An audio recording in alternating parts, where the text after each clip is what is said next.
Well, I belong to a group that Sidney Lumet and Ted Post had started, and it was begun because Bobby Lewis threw out a group of wonderful actors from the Actors Studio. Ann and Eli were among them. And I hadn't yet been asked to be in the Actors Studio, but I was asked to be in this group. And Sidney directed me in, there was a kind of a showcase. And I was in Mooney's Kid Don't Cry. No, it wasn't Ben Gazzara, it was some other. I did it later in television. It was terrible. That was Tennessee Williams you did Tennessee Williams. with Ben Gazzara later. Mooney's and we'll talk Kid, about that. Yeah, Mooney's Kid Don't Cry. Mm-hmm. And Henry Fonda happened to be in the audience. And he saw me in this. It was a triumph. I really did good work in it. And so he sent me to Sidney Kingsley to try out for Detective Story. And Sidney wanted me to play the ingenue. And one of the lines that the ingenue had to say is she was there for her boyfriend, and her boyfriend was being booked, and it says, the cop says, eyes, meaning the color of his eyes, and he says, hazel, and she says, brown and green flecked with gold. And I couldn't help laughing every time I said it. It was just so, gushy and, And so, poor Sidney would try and, say, just, say that. And every time I'd have to say brown and green flecked with gold, I couldn't say it.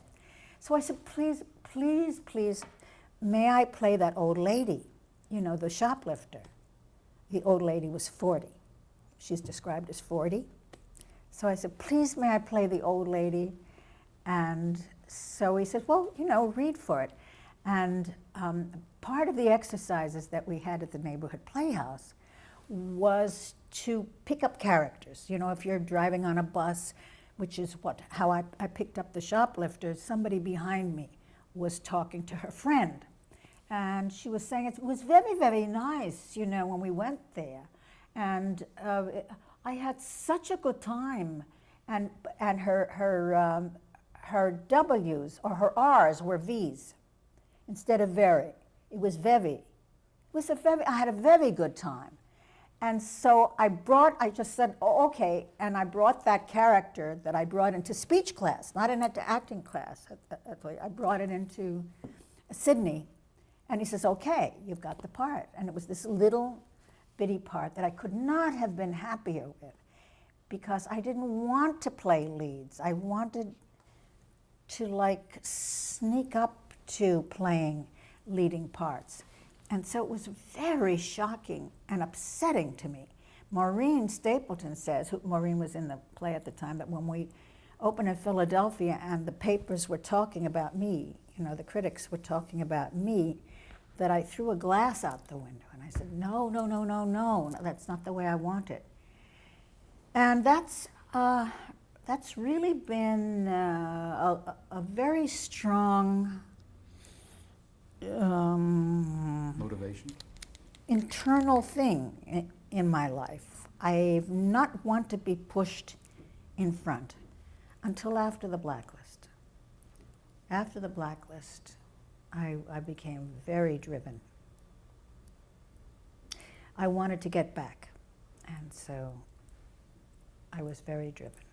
Did you have any idea that Detective Story would do as much for you as it did? I mean, had you any idea in playing that kind of a part that you would get the kind of press you did and the kind of attention?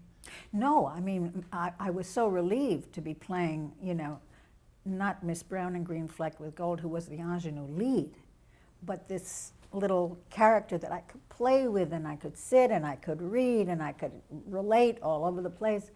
And she was on stage, but every once in a while she would get up and do the, I didn't have to carry this burden, and it just freed me completely.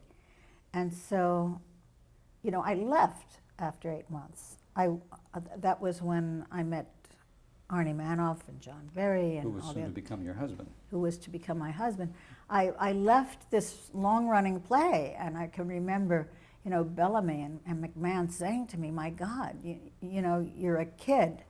This is your first play. You don't know how hard it is to have a hit which is going to run, you know, years and years."